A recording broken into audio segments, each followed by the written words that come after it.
नमस्कार, मैं Anjali Akola news network में आपका स्वागत करती हूं। अब समाचार विस्तार से। बुल्ढाना जिले में मोटरसाइकिल चोरी की बढ़ती घटनाओं को पुलिस ने गंभीरता से लिया है। इस मामले में बुल्ढाना पुलिस ने 4 आरोपियों को गिरफ्तार किया, जिनसे 23 मोटरसाइकिलें और 9 लाख रुपए की संपत्ति जब्त की गई है। बुल्ढाना जिले में मोटरसाइकिल चोरी के अपराधों में वृद्धि होने के कारण पुलिस ने बड़े कदम उठाए हैं। पुलिस ने मामले की जांच करते हुए 4 आरोपियों का पता लगाया और उनसे बड़ी संख्या में मोटरसाइकिलें जब्त की हैं। अकोला जिले से 3 और नांदेड़ जिले से 1 आरोपी को हिरासत में लिया गया है। अकोला जिले के 24 वर्षीय विशाल दुर्योधन इंगड़े, 25 वर्षीय अंकित प्रमोद मुलनकर और नांदेड़ जिले के 31 वर्षीय विकास बबनराव मोरे और 38 वर्षीय सिद्धार्थ श्रवण खरात को गिरफ्तार किया गया है। इन आरोपियों ने विभिन्न स्थानों से चोरी की गई hero Splendor, hero HF deluxe और होंडा एक्टिवा जैसी 23 मोटरसाइकिलें जब्त की गई हैं। इन सभी मोटरसाइकिलों की कुल संपत्ति 9 लाख रुपए है। इस सफल कार्रवाई से बुल्ढाना पुलिस ने मोटरसाइकिल चोरी के अपराधों पर बड़ा प्रहार किया है। नागरिकों के बीच पुलिस की इस उपलब्धि की सराहना हो रही है और आरोपियों को जल्द ही न्यायालय में पेश किया जाएगा। काही दिवसांपासून मोटरसायकल चोरीचं सत्र चालू होतं आणि आम्ही या मोटरसायकल चोरांच्या मागे लागलो होतो। यासाठी आम्ही एक स्पेशल 2 टीम्स आम्ही त्याच्यामध्ये तयार करतो, एक एसीबी चांद्रा आणि PI पवार खामगाव साहेब, पवार साहेब वेळापुढे आणि PI पवार आणि PI एसीबी लांडे साहेब, SSP अशोक थोरात साहेब खामगावचे आणि SSP वाहम साहेब आणि SDPO खामगाव साहेब, या सर्वांनी मिळून त्याच्यामध्ये चांगली कामगिरी केली, भरपूर कामगिरी केली आणि त्यांनी आज 26 मोटरसायकल त्यांनी रिकव्हर केल्या आहेत।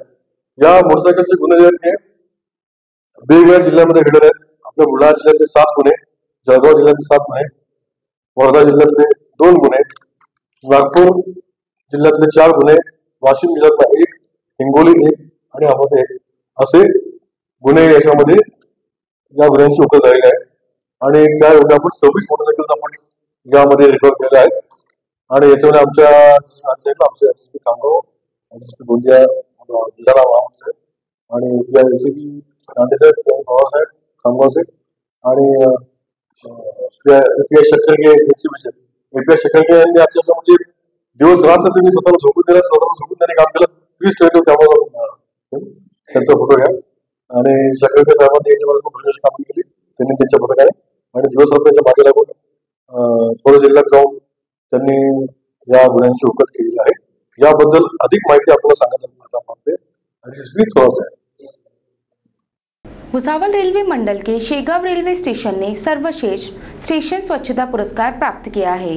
प्रतिदिन 7 से 8 हजार यात्रियों की भीड़ वाले इस स्टेशन को स्वच्छ बनाए रखने के लिए स्टेशन मास्टर मोहन देशपांडे और उनकी टीम ने विशेष मेहनत की है।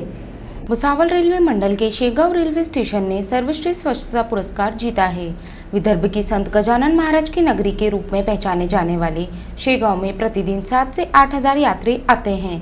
इस व्यस्त स्टेशन की स्वच्छता बनाए रखना काफ़ी चुनौतीपूर्ण है, लेकिन स्टेशन मास्टर मोहन देशपांडे और उनकी टीम ने इसमें उत्कृष्ट प्रदर्शन किया है। 2 अक्टूबर से शेगांव रेलवे स्टेशन पर 15 दिनों का स्वच्छता पखवाड़ा मनाया गया। इस दौरान स्वच्छता जागरूकता अभियान, लघु नाटकों और स्वच्छता से संबंधित प्रदर्शनी जैसे विभिन्न कार्यक्रम आयोजित किए गए। रेलवे कर्मचारियों ने लगातार स्वच्छता की देखभाल कर स्टेशन को स्वच्छ बनाए रखने में महत्वपूर्ण भूमिका निभाई। शेगांव रेलवे स्टेशन को मिले इस पुरस्कार के कारण स्टेशन के कर्मचारियों की सराहना की जा रही है। अकोट तहसील कार्यालय के मंडल अधिकारी गणेश भारती ने अपनी निजी गाड़ी पर अवैध रूप से महाराष्ट्र शासन और कार्यकारी दंडाधिकारी लिखकर गाड़ी पर शासकीय प्रतीक चिन्ह का उपयोग किया है। इस घटना से शहर में हलचल मच गई है और नागरिकों ने वरिष्ठ अधिकारियों से कार्रवाई की मांग की है।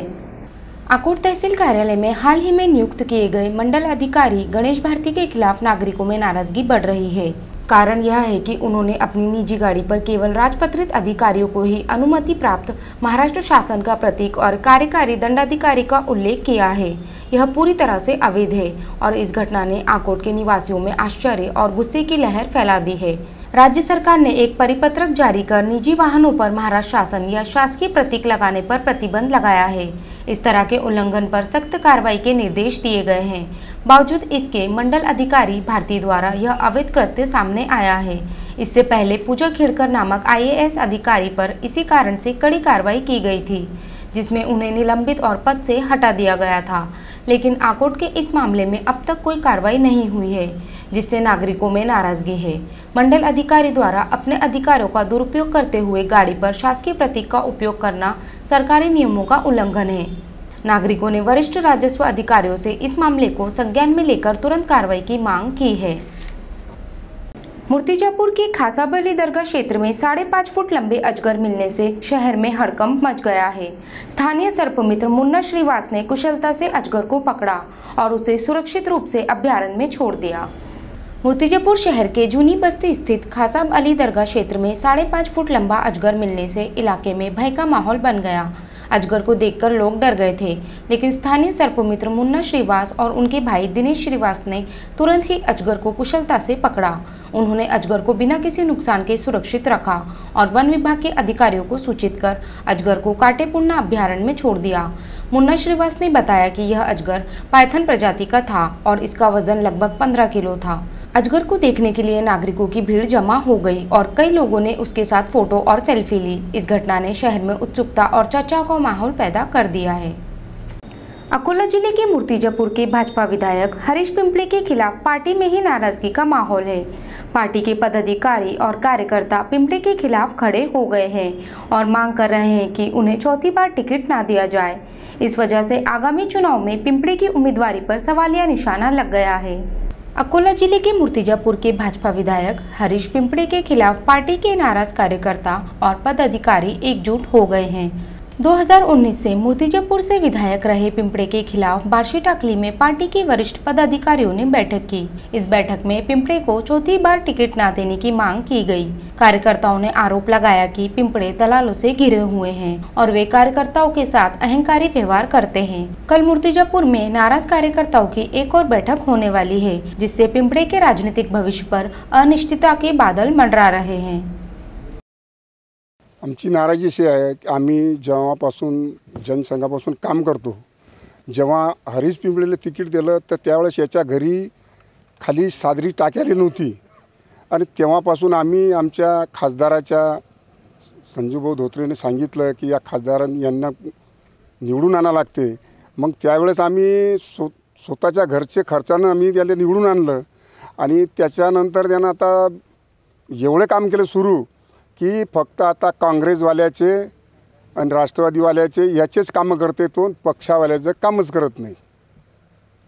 मूर्तिजापूर मतदारसंघाचे लोकप्रिय आमदार हरीशजी पिंपळे यांच्या विरोधातनी आम्ही बोलत नाही, पण पक्षश्रेष्ठींना विनंती करत आहोत की आम्हाला नवा चेहरा कसा मिळेल याकडे आमचं लक्ष लागलेलं आहे आणि पक्षश्रेष्ठींनी याची नोंद घ्यावी। आणि हरीश पिंपळे आमच्या बार्शी शहराला म्हणते की मला बार्शी एकही वोटाची गरज नाही, मी माझ्या घरी खुर्चीवर मांडीवर मांडी टाकून 2 खेळ्यातले मत घेतो, हेच एवढं बोलणं आम्हाला खटकेलं आहे। याचं पक्षांनी ध्यान करून लक्षात घ्यावी। मूर्तिजापूर विधानसभा मतदारसंघामध्ये विद्यमान आमदार हरीशजी पिंपळे यांची लोकप्रियता संपुष्टात आलेली आहे। त्यांच्या एकंदरीत कार्यपद्धतीवर संपूर्ण पदाधिकारी आणि कार्यकर्ते ज्यांनी अनेक वर्षापासून पक्षाचं निष्ठेने काम केलेलं आहे, ज्यांनी पक्ष सत्ता नसताना संघटनेत झिजले आहेत, काम केलं आहे, असे सगळे लोक त्यांच्यावर नाराज आहे। त्यांची वागण्या बोलण्याची पद्धत, त्यांची मगरुरी आणि ज्येष्ठ कार्यकर्त्यांना मान सन्मान न घेणे, कोणाला विश्वासात घेऊन काम न करणे, कोणाला महत्त्व न देणे, असा एककल्ली कारभार त्यांनी आतापर्यंत केला। त्याच्यामुळे त्यांच्याबद्दल प्रचंड नाराजी आहे आणि हे आम्हाला लक्षात आलं की पक्ष नेतृत्वाने पुन्हा जर त्यांना उमेदवारी या आगामी विधानसभेकरता जर दिली तर आपली एक सीट कमी होते।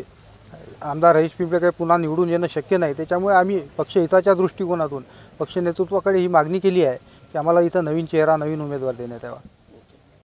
पिछले 4 दिनों से बुल्ढाना जिले में लौटते मानसून की बारिश ने कहर बरपाया है। मूसलाधार बारिश से किसानों को बड़े पैमाने पर नुकसान हुआ है और कुछ स्थानों पर मकान भी गिर गए हैं। बिजली आपूर्ति बाधित हो गई है और परिवहन भी ठप हो गया है। बुल्ढाना जिले में पिछले 4 दिनों से लगातार हो रही बारिश ने जनजीवन को पूरी तरह से अस्त व्यस्त कर दिया है। किसानों की फसलों को भारी नुकसान हुआ है। कई किसानों की कटाई के लिए तैयार फसलों पर बारिश ने हमला किया, जिससे खेती का बड़ा नुकसान हुआ है। शुक्रवार शाम 6 बजे से महकर, चिखली, सिंदखेड़ राजा और बुल्ढाना तालुका में बिजली की गरज के साथ मूसलाधार बारिश हो रही है। बारिश के कारण शहर के कई इलाकों में पानी भर गया है, जिससे जनजीवन पूरी तरह से प्रभावित हुआ है। मलकापुर सोलापुर राजमार्ग पर हथनी पुल पर पानी भरने के कारण यातायात ठप हो गया है, जिससे वाहन चालकों को बड़ी परेशानियों का सामना करना पड़ रहा है। साथ ही बारिश के कारण बिजली आपूर्ति बाधित हो गई है और कई गाँव अंधेरे में डूब गए हैं। इस मूसलाधार बारिश ने किसानों और आम जनता का भारी नुकसान किया है और प्रशासन की सहायता की तत्काल आवश्यकता है। मुख्यमंत्री एकनाथ शिंदे के करीबी विधायक संजय राय मुलकार के महकर विधानसभा क्षेत्र में उत्कर्ष फाउंडेशन द्वारा रोजगार मेले का आयोजन किया गया। इस मेले में हजारों बेरोजगार युवक युवतियों ने भाग लिया और कई प्रतिष्ठित कंपनियों ने हिस्सा लिया। सैकड़ों युवाओं को रोजगार मिला है। बुल्ढाना जिले के महकर विधानसभा क्षेत्र में मुख्यमंत्री एकनाथ शिंदे के नजदीकी विधायक संजय राय मुलकार के सहयोग से उत्कर्ष फाउंडेशन ने पहली बार इस रोजगार मेले का आयोजन किया। स्वैच्छिक सेवा निवृत्त मंत्रालयीन सह सचिव सिद्धार्थ खरात के नेतृत्व में आयोजित इस मेले को भारी प्रतिक्रिया मिली। हजारों बेरोजगार युवक युवतियां इस मेले में शामिल होने के लिए महकर पहुंचे। इस मेले में बजाज ऑटो जैसी प्रतिष्ठित कंपनियों ने भाग लिया, जिन्होंने युवाओं को विभिन्न पदों के लिए रोजगार के अवसर प्रदान किए। प्रारंभिक तौर पर कुछ युवाओं को सम्मानित हस्तियों द्वारा नियुक्त पत्र प्रदान किए गए, जिससे उन्हें तुरंत नौकरी का अवसर मिला। उत्कर्ष फाउंडेशन के इस प्रयास से सैकड़ों बेरोजगार युवाओं को रोजगार प्राप्त हुआ है। मेले में युवाओं ने बड़ी संख्या में भाग लिया और कई लोगों ने अपने सपनों को साकार करने की दिशा में पहला कदम उठाया। आयोजकों ने बताया कि इस मेले की सफलता को देखते हुए भविष्य में और भी रोजगार मेले के आयोजन पर विचार किया जा रहा है। मेहकर आणि लोणार तालुक्यामध्ये गेल्या काही महिन्यापासून मी फिरतो आहे। या ठिकाणी जो शेतकरी अडचणीत सापडलेला आहे आणि त्यांचा मुलं सुद्धा बेरोजगारीमुळे अडचणीत सापडल्याचं माझ्या निदर्शनास आलेलं आहे। त्याचा विचार करून मी अनेक नामांकित कंपन्यांशी बोललो, त्यांना विनंती केली आणि त्यांचा जो मेळावा आहे या ठिकाणी आयोजित केला। या मेळाव्यासाठी सुमारे 35 ते 40 कंपन्या, नामांकित कंपन्या या ठिकाणी आलेल्या आहेत। ज्या कंपन्यामध्ये टाटा कंपनी आहे किंवा बजाज आहे, काही ॲग्रिकल्चर असतील, काही फर्टिलायझर्सवरती आहेत, काही सीड संदर्भात या कंपन्या आहेत, विविध स्वरूपाच्या कंपन्या आहेत। कंपन्यांनी चांगल्या प्रकारचं प्रदर्शन या ठिकाणी दिलेलं आहे। सुमारे 2000 ते 3000 व्हॅकन्सीज त्यांना हव्या आहेत। प्रत्यक्षात आतापर्यंत आम्ही 200 विद्यार्थ्यांना नियुक्तीपत्र दिलेली आहेत आणि आणखी नियुक्तीपत्र देण्याचं काम सुरू आहे। इंटरव्यू सुरू आहेत त्यांचे। 2011 से मुश्किलों में फंसे किसानों ने न्याय की तलाश में 12 साल का संघर्ष किया है। अकोला जिला अधिकारी द्वारा दिए गए निर्णय के बावजूद हाईवे अधिकारियों ने उसे स्वीकार नहीं किया है। इस अन्याय के खिलाफ आज पत्रकार परिषद लेकर किसानों ने फिर से न्याय की मांग की है। 2011 से किसानों की भूमि मुआवजा मामले में चल रहे संघर्ष को 12 साल पूरे हो चुके हैं। किसानों ने कई बार न्याय पाने के प्रयास किए। 2013 में 4 गुना मुआवजा देने के आदेश आए थे, लेकिन इस फैसले को अब तक हाईवे अधिकारियों ने मान्यता नहीं दी है। जिला अधिकारी द्वारा सर्वे कर निर्णय 31 मई 2022 को घोषित किया गया था, लेकिन हाईवे अधिकारी इसके खिलाफ अपील में चले गए हैं। किसानों ने सरकार को बार बार ज्ञापन सौंपा है, लेकिन उनकी मांगे अब तक पूरी नहीं हुई हैं। इस मामले के कारण किसान आर्थिक संकट में फंस गए हैं और इस अन्याय के चलते किसानों के आत्महत्या करने की आशंका व्यक्त की जा रही है। इसी के साथ ये समाचार समाप्त हुए। आप देखते रहिए अकोला न्यूज़ नेटवर्क। नमस्कार।